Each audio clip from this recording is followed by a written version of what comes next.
घातक सड़क दुर्घटनाएं, इनके बाद जो मुआवजे की प्रक्रिया होती है वो अक्सर काफी लंबी और कह सकते हैं उलझी हुई होती है। हाँ बिल्कुल, बहुत मुश्किल हो सकता है पीड़ितों के लिए। तो सोचिए, मान लीजिए पीड़ित पक्ष और बीमा कंपनी किसी समझौते पर पहुंच भी जाते हैं। हाँ तो पहली नजर में तो लगता है कि चलो मामला सुलझ गया। हाँ, लगता तो यही है। पर क्या वाकई ऐसा है? मतलब क्या हो अगर पीड़ित शायद जल्दी मुआवजा पाने के चक्कर में किसी ऐसी रकम पर राजी हो जाए जो असल में काफी कम हो? क्या कोई सेफ्टी नेट है यहाँ? बिल्कुल, और इसी जरूरी सवाल पर आज हम बात कर रहे हैं। खासकर ये जो मोटर वाहन संशोधन अधिनियम आया 2019 का और फिर उसके नियम, इनके बाद दावा न्यायाधिकरण मतलब क्लेम्स ट्रिब्यूनल का रोल क्या है? हाँ, खासकर तब जब दावेदार और बीमा कंपनी दोनों समझौते के लिए तैयार हों। जी, क्या ट्रिब्यूनल का काम सिर्फ उनकी हाँ में हाँ मिलाना है या कुछ और भी है? और मुझे लगता है कि इस पूरी बातचीत का जो बेस है वो सुप्रीम कोर्ट का एक अहम फैसला है, गौहर मोहम्मद बनाम उत्तर प्रदेश राज्य सड़क परिवहन निगम वाला। हाँ बिल्कुल सही, वो 15 दिसंबर 2022 का फैसला। उसी ने इस पूरी नई व्यवस्था की, कह सकते हैं, परतें खोली हैं। तो चलिए इसी में थोड़ा और गहराई से उतरते हैं। पहले ये समझते हैं कि ये बदलाव क्यों जरूरी थे। पुराने सिस्टम में क्या क्या दिक्कतें थी? मैंने सुना है कि बहुत देर लगती थी। हाँ देखिए, देरी तो एक बहुत बड़ी समस्या थी और कई बार मुआवजा भी पर्याप्त नहीं होता था। इसी को ठीक करने के लिए काफी पहले 2009 में दिल्ली हाई कोर्ट ने कोशिश की थी, राजेश त्यागी वाले केस में। अच्छा, वो सी टैप वाला मामला, दावा न्यायाधिकरण सहमत प्रक्रिया। जी हाँ, वही। और सुप्रीम कोर्ट ने भी जयप्रकाश वाले केस में कहा था कि इसे पूरे देश में लागू करो। इरादा तो अच्छा था कि मामले जल्दी निपटे, लेकिन इरादे और हकीकत में फर्क रह गया। मतलब जमीन पे उतना असर नहीं दिखा। हाँ कह सकते हैं। देश भर में उसे ठीक से लागू करने में कई मुश्किलें आईं। वो जो तेजी और सही मुआवजा मिलना चाहिए था वो पूरी तरह हो नहीं पा रहा था। इसीलिए फिर लगा कि कानून में ही बड़े बदलाव करने पड़ेंगे। और फिर आया मोटर वाहन संशोधन अधिनियम 2019 और उसके बाद मोटर वाहन संशोधन नियम 2022। ये 1 अप्रैल 2022 से लागू हुए। तो इसमें नया क्या है? मतलब प्रक्रिया कैसे बदली है? इसमें ना प्रक्रिया को काफी सिस्टमैटिक और टाइम बाउंड बना दिया है। अब जैसे ही दुर्घटना होती है तो जांच अधिकारी यानी आयोग की जिम्मेदारी है कि वो 48 घंटे में पहली रिपोर्ट दे। FAR कहते हैं उसे। अच्छा, 48 घंटे में? काफी तेज।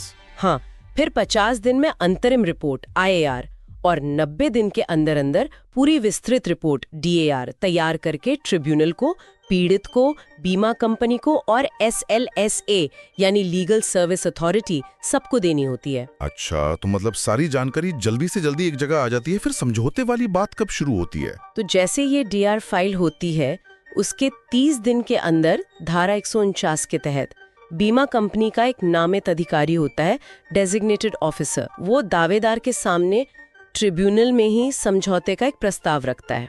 हाँ, और यहीं पर वो सवाल आता है कि अगर दोनों पार्टी मान गई, हाँ, दावेदार भी और बीमा कंपनी भी, जी, तो फिर ट्रिब्यूनल का काम क्या? बस स्टैंप लगाना है?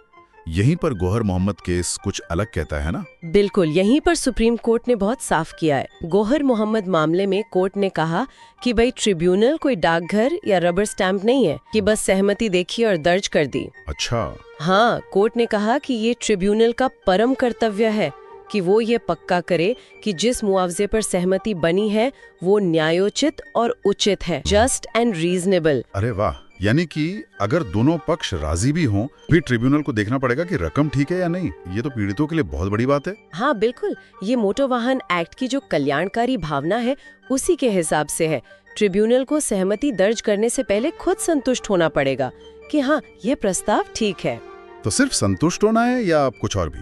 और देखिए, बीमा कंपनी का जो नामित अधिकारी है उसे भी सिर्फ रकम नहीं बतानी, उसे डिटेल में कारण देना होगा कि ये रकम क्यों सही है, क्यों न्यायोचित है। ट्रिब्यूनल चाहे तो दावेदार से, गाड़ी के मालिक से, ड्राइवर से, बीमा वाले से सबसे सवाल जवाब भी कर सकता है। तो एक तरह से ट्रिब्यूनल अब एक एक्टिव गार्डियन जैसा हो गया है। मतलब वो देख रहा है कि कोई कमजोर पक्ष दबाव में आकर गलत समझौता ना कर ले। हाँ, आपने बिल्कुल सही समझा। और इससे बीमा कंपनियों पर भी एक जिम्मेदारी आती है कि भाई शुरू से ही सोच समझकर तर्क के साथ प्रस्ताव रखो, क्योंकि उन्हें पता है कि इसकी जांच होगी। और अगर दावेदार को प्रस्ताव ठीक ना लगे, वो मना कर दे, तब? इससे पूरी प्रक्रिया भी थोड़ी फोकस्ड हो जाती है। ठीक है, ये तो काफी स्पष्ट हो गया। अगर इस पूरी बातचीत से कुछ मुख्य बातें, मतलब की टेकअवेज निकालने हो तो वो क्या होंगे? मेरे हिसाब से 4 मुख्य बातें हैं। पहला, ट्रिब्यूनल की सक्रिय भूमिका। समझौता होने पर भी वो सिर्फ मूक दर्शक नहीं है, बल्कि मुआवजे की निष्पक्षता उसे देखनी है। हाँ, ये बहुत जरूरी है। दूसरा, बीमा कंपनी को अब सिर्फ प्रस्ताव नहीं देना, बल्कि उसे सही साबित करने के लिए पूरे कारण भी बताने होंगे। तर्कपूर्ण प्रस्ताव। ठीक है। तीसरा, इससे दावेदार का संरक्षण होता है। ट्रिब्यूनल जांच करेगा तो कमजोर पक्ष के हित सुरक्षित रहेंगे। बिल्कुल। और चौथा, कि पूरा जोर अब सिर्फ जल्दी निपटारे पर नहीं, बल्कि न्याय संगत मुआवजे पर है। और ट्रिब्यूनल की ये भूमिका इसी लक्ष्य को मजबूत करती है। तो कुल मिला के अब जब मोटर एक्सीडेंट मुआवजे के सेटलमेंट की बात आएगी तो ये याद रखना होगा कि दावा न्यायाधिकरण सिर्फ एक फॉर्मेलिटी पूरी करने वाली संस्था नहीं है, बल्कि वो न्याय और सही मुआवजे का एक एक्टिव पहरेदार है। हाँ बिल्कुल। और यहाँ एक सवाल सोचने लायक है, जैसे जैसे मामले बढ़ेंगे, क्या ट्रिब्यूनल ये जो एक्टिव निगरानी वाला रोल है, इसे निभाते हुए मामलों को जल्दी निपटाने वाले लक्ष्य के साथ संतुलन बना पाएंगे? ये आगे देखने वाली बात होगी।